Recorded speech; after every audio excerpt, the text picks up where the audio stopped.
A quick look into everything you need to know about your favorite teams leading into week 3 of high school football season. Also, a local fighter who is giving back to his community. And finally, some exciting events to look forward to in the skiing community. It's a brand new episode of The Scoreboard, and it all starts right now.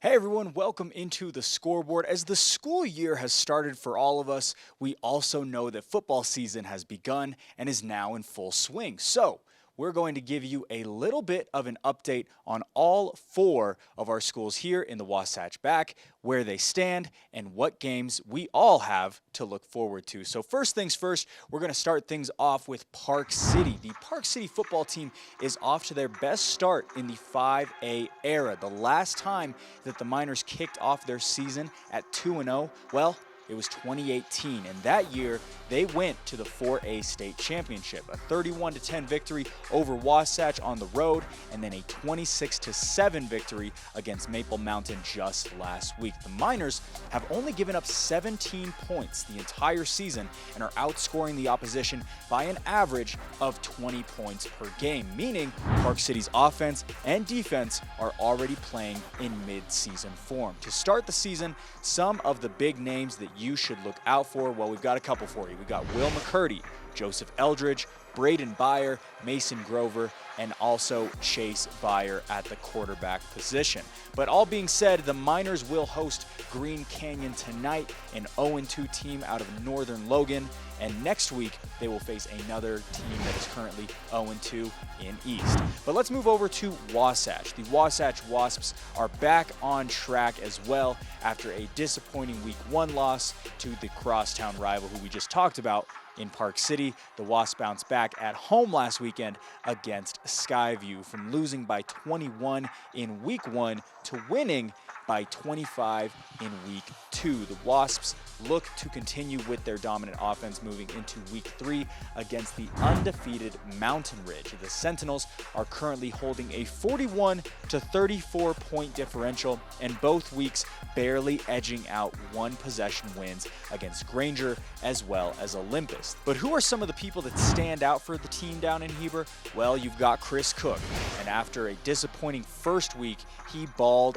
out last weekend with 13 carries, 105 rushing yards, and not to mention 2 rushing touchdowns as well. Not only is Chris a leader on the offense, but how about some love for the wide receiving crew? Erickson, the senior wide receiver, has already had some big moments for Wasatch. He's averaging 9.8 yards per reception. He's also got that 45-yard touchdown catch against Park City in week 1 and a pair of touchdowns heading into week 3. Now, as we know, Wasatch is a younger team, and this year there's some new faces that are putting up some numbers, and one of those guys is Tavian Edwards. The sophomore with the 95-yard pick 6 last week continues to impress us on both sides of the ball, both offense and defense. But how about some love for Mack Kelson, another impressive sophomore who is leading the offense. Kelson with 202 passing yards in both games so far this year and an average completion percentage of 713. Let's move over to North Summit, who sits right now at 1-1 on the season, who despite the loss to South Summit last weekend has shown some real promise in their week 1 win over Delta just 2 weeks ago. A big name on the defensive side of the ball, well, it's gotta be Buck Sargent, the sophomore, who has already recorded 24 tackles for an average of 12 tackles per game. Not only on the defensive side of the ball is North Summit playing well, but the option offense has done the Braves very well with an 824 completion percentage for Jake Smith and a couple of touchdown passes as well. And if it's not enough, Smith also has 3 rushing touchdowns of his own this season and an 83 rushing yards per game average. Speaking of rushing, how about Ian Coyle averaging over 50 yards per game for North Summit, and tonight they take on 1-1 Leighton Christian in Colville. And lastly, we've got to talk about the undefeated South Summit Wildcats. There's no one like them right now. The same team who went 11-1 last season, the same team who was outscoring their opponents by an average of 31 points. The Wildcats are blowing teams out and making it look easy. But as Coach Roof said, there is a lot of football to be played. Well, I mean, that's kind of you to say. That's our goal, right? I mean, that's what we hope for. Every team hopes to win state when they come into it. I really fully believe that this team is capable for playing for and winning a state championship. 2 weeks in a row, 2 big blowouts. What's the rest of the season going to look like in your opinion? Do you have a tougher road coming up, or does it look like these teams are going to continue to be knocked down by this South Summit team? We've got a tough road. I mean, we've got teams coming up, Summit Academy, we've got Emory, we've got I'm going to forget some guys, right? I mean, we've got a lot of tough teams coming. I think this team is fully capable to do this week in and week out. It's whether or not they believe, and that's where we're going to be at. Coach, last question for me. How passionate are you about this team, and how much do you love this team? Oh, I love this team. I have never had so much fun coaching anything in my life. These boys, I don't know, man. I freaking love them. I love them, and they're awesome, and we're just having fun. We're having fun playing football.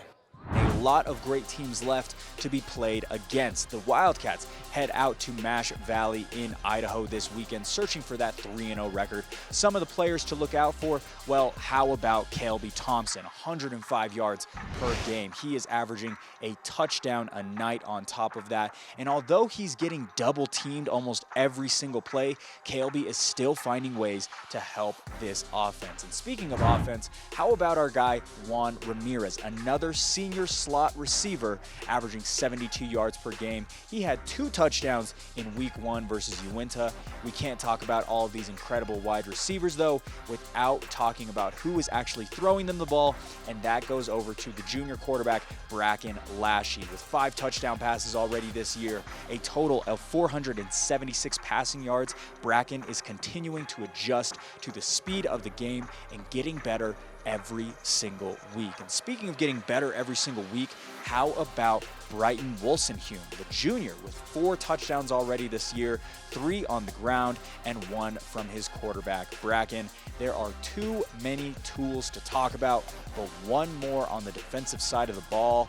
How about Brady Freeman? Again, the South Summit's team, they're super young. Another junior who is averaging 6.5 tackles per game. He had 7 versus North Summit. He had 6 versus Uinta, and they head up to Idaho tonight looking for another win. Football season is here, and there is so much talent to look out for here in the Wasatch Back.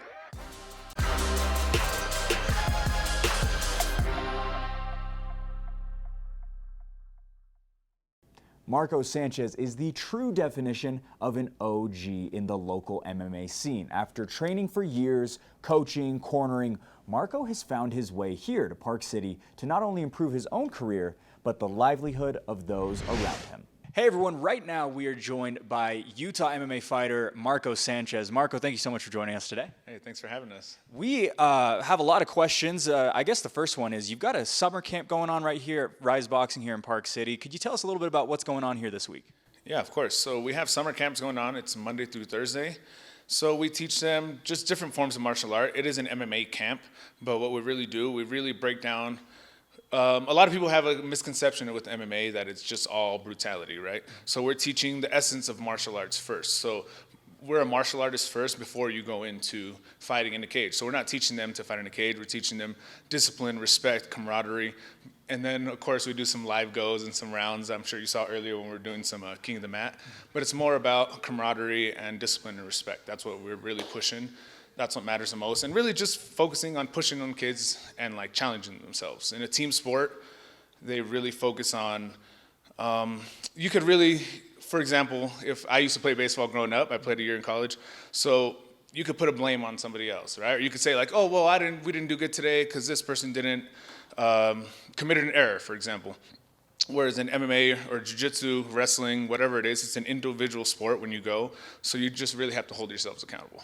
100%. I mean, this sport is, one, you have to hold yourself accountable, but two, there's so much technicality to it. It's far more than just punches and kicks. There's so much that goes into it. And so being able to teach these kids young is very valuable to them. Are those types of the values that you're trying to instill in these kids?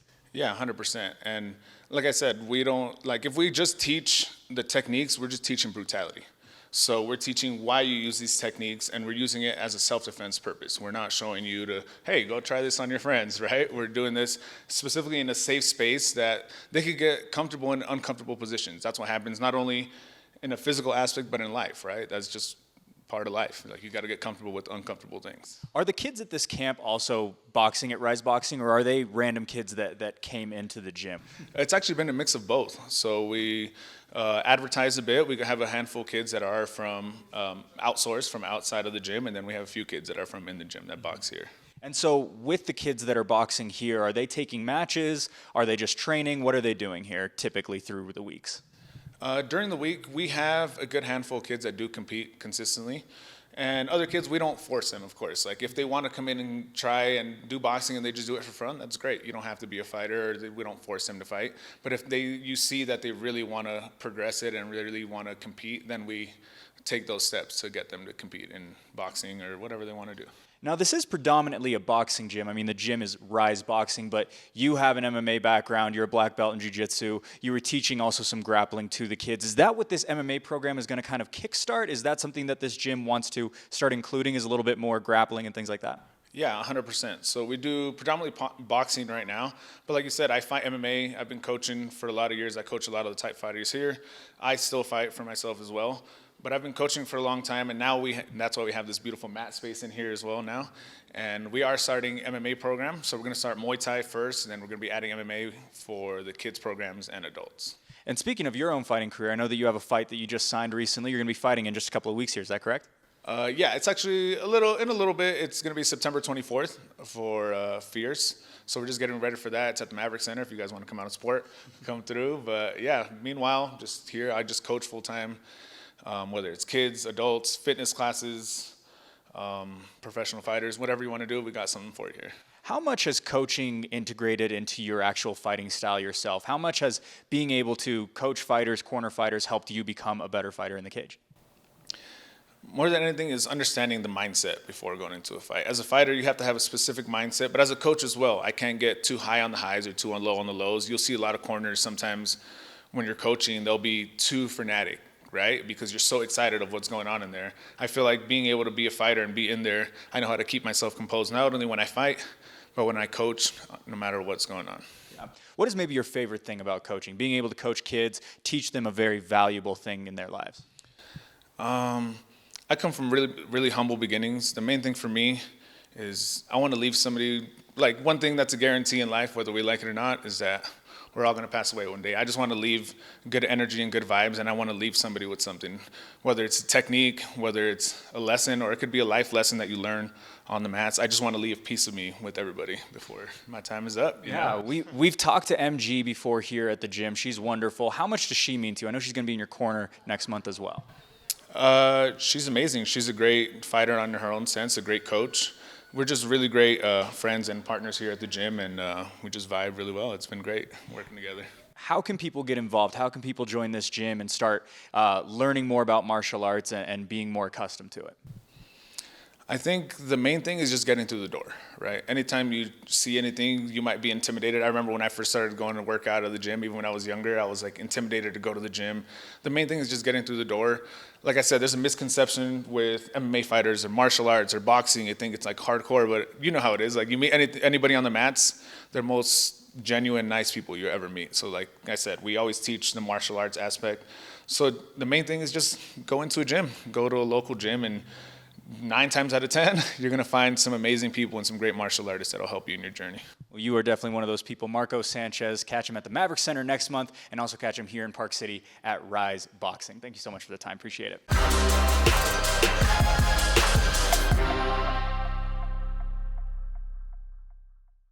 Right now we are joined by the Youth Sports Alliance. We're here with Amanda as well as Emily. Thank you both so much for being here. We really appreciate it. Oh, thanks for having us. Amanda, I know you're kind of new to this and you just became the new program manager. Is that correct? Yes, that's correct. I was just hired to be the new program manager for the Youth Sports Alliance in Wasatch County Schools. Very cool. And so what does that completely entail? What are you going to be doing? So I will be organizing all the programs for the Wasatch County Schools. Yeah. And so just finding new providers and instructors and creating relationships with the schools so we can offer more programs in the schools. Very cool. And so how did this all come to be? What's kind of your career background and how did you get involved in this in the first place? So my career background is very different from what I'm doing now. My background is in geology, but I love the outdoors and I have 3 children. And so my kids have participated in the programs here in Park City. And I saw just the amazing variety and volume of activities here in Park City, and I wish that we had that in Wasatch County. And so when I saw this opportunity come up this spring, I jumped on it because I love the program and I really want to grow it in Wasatch County. Well, it is growing. It seems like it's still continuing to build. And so I wanted to ask you, Emily, a little bit about the after-school programs. I know that's something that's kind of big that's coming up. Yeah, so our after-school programs have been growing each year. They started just as an after-school ski program about 12 years ago in Park City, and we've just slowly grown that. And so we now have programs. Our elementary program is Get Out and Play, and that's to introduce kids just bite-sized 4 to 6 week programs after school on early release days to new sports and new activities. And then our Activate program is for middle school students, so 6th through 9th grade, and that is a whole variety of sports and healthy lifestyle activities. So last year we had just about 2,300 students go through our programs. So we're really excited to continue expanding in South Summit and Wasatch. So we're excited that Amanda is a Heber native and has kids in the program. So excited to expand those programs as well. Well, there's a whole lot of questions to be asked about these programs and things like that. The first one is just, what are some of these sports and activities that they're going to be doing? Yeah, so again, for our Get Out and Play, it's very much getting outside, getting off their screens, trying new sports. So there's mountain biking this fall. We do a lot of other programs with Fit Stop in Heber. We're doing some mountain biking there. We'll do some dryland cross-country skiing, biathlon, rise boxing. There's just a whole variety. One of the ones we're really excited about that we're going to launch this fall is a new program. We're partnering with the Professional Ski Areas Association, Park City Mountain Resort, and Woodward. And so it'll be a 6-week program. The program at Park City will be for 16 and above. Woodward, it's 14 and above. But basically, it's 2 classroom sessions and then 4 on the snow. And then after that session, the students will be eligible to be hired as ski instructors this winter. So kind of a new twist for us that at the end of this 4 to 6-week session, they'll be able to have a job opportunities for the winter. So excited about launching that one with some of our new partners. That's super interesting. There's a ton going on and also a ton of opportunity for these kids as long as they're, involved in all of those things. I know there's also the Jan's Winter Welcome. I just want to make sure I get that correct. Yep. What's that all about? So Jan's Winter Welcome is the best way to welcome winter. It's our actually 42nd year of running this annual fundraiser. It was started by Jan Peterson, who founded Jan's. And every year we have this fundraiser. We organize it, get it all ready to go, but then we have 7 Winter Sport Club partners who partner with us. So it's a platform for those 7 winter sport clubs to raise money for their own clubs. So we have opportunity drawing, which is an awesome trip to the 4 Seasons at Punta Mita, Mexico. We also have live auction items, silent auction items. The silent auction is online, so anybody can participate. But all of the revenue from those items go back to those 7 winter sport clubs. So it's one fundraiser, but it benefits 8 different entities. We also have a paddle raise for our scholarship fund. So it's October 29th. It's at Stein Eriksen Lodge, and it's a super fun night. And as I said, there's so much tradition behind it because it is our 42nd year. That's unbelievable. It's been around for so long, and being able to be involved with it is probably super, super special. So I'm sure that's something really to look forward to in October as well. I know that there was a big award that you recently won. I was wondering if you could tell us a little bit more about that as well. So the staff and I have always felt that what we do is really special and really different, but this year we were really honored. The U.S. Ski and Snowboard Association gave us the Russell Wilder Award, which is a national award for getting youth involved in snow sports, so skiing and snowboarding. And so we won that award. There was a co-winner, Rick Capalla from Sun Valley. But we were just really honored to win a national award and have our efforts recognized nationally. I can't even imagine what that must feel like. I mean, it's a very prestigious award. How did it make both of you feel? I'm just curious, really quick, a quick reaction from how it made both of you feel to win such a big award. Well, I was really excited about it. I didn't know anything about it, and then Emily sent out the information, and I read through, and it was just how incredible to be new to the program and also to be able to celebrate getting this award. Yeah, I got my start actually professionally at the U.S. Ski and Snowboard Association. So to start there, and then later in my career be recognized by that organization was sort of a full circle moment for me. Absolutely. I mean, it's such an exciting time, and seriously, we really appreciate all that you're doing for the community, bringing these kids involved, making sure that they have a place to be, they're learning these specific skills, helping them grow and everything like that. Thank you both so much for being here today. We really, really appreciate it. Oh, thanks for having us.